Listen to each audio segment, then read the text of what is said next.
Hi everyone, welcome to my channel, Rising a Buddhist Oasis. This is Nancy. Today is January 1st, 2021. Happy New Year to all of you. New Year, new start. This channel this year will focus on the life of the Buddha and stories related to the Buddha, so we can all know the Buddha better and we can learn better. Of course, you can always read the biography of the Buddha yourself and make connection yourself. Every time when I read the biography of the Buddha, I feel like returning to myself. I can be very quiet and enjoy that reading time very much.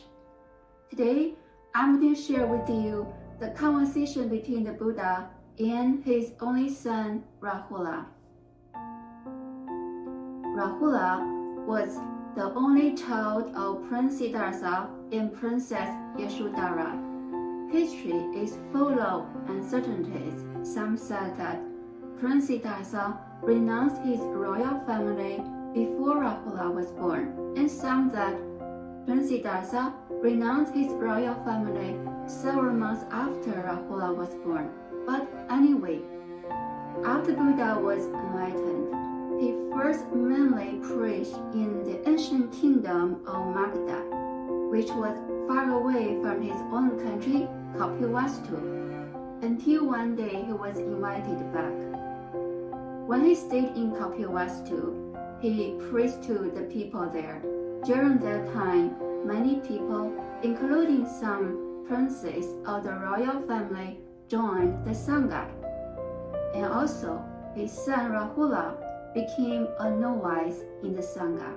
Rahula followed Shariputra, who was one of the great disciples of the Buddha. At that time, Rahula was only about 7 years old. When Rahula was about 11 years old, there was a period he liked to lie to people. For example, if somebody asked him if the Buddha was in the Vihara, Rahula would lie to them and say, yes, the Buddha is in the Vihara, while the Buddha was not. He thought it was fun to do that. Also, he may find some excuses if he wanted to play outside. After Buddha knew this, he came to find Rahula, and so here is the conversation between them. The Buddha sat on a bamboo bench. Rahula brought a basin of water for the Buddha to wash his hands and feet. After Buddha was finished, he poured most water out. Looking at Rahula, the Buddha asked, Rahula, how much water left in the basin?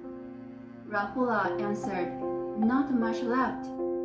The Buddha said, Rahula, you know, integrity of a lying person just like the water in the basin, not much left.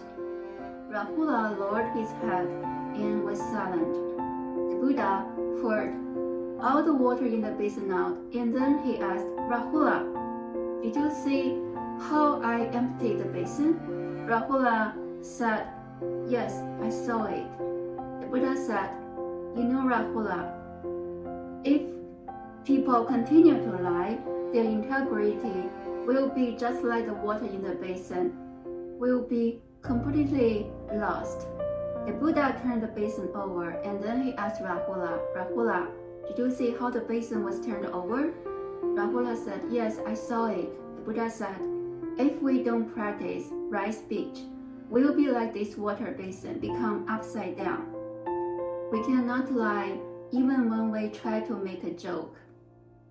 The Buddha then asked Rahula, Rahula, why do you use a mirror? Rahula said, to see our reflections. The Buddha said, Rahula, you should be like a mirror to reflect on your own actions, thoughts, and words. This is the conversation between the Buddha and Rahula. After that, Rahula abandoned his mischievous habit. Words are tools. Words can be well used or misused.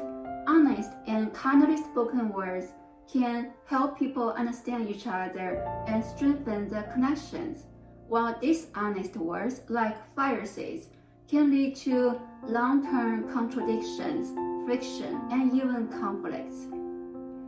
Some people might speak honest words, but in an annoying, rude, and disrespectful way, so their words cannot be taken.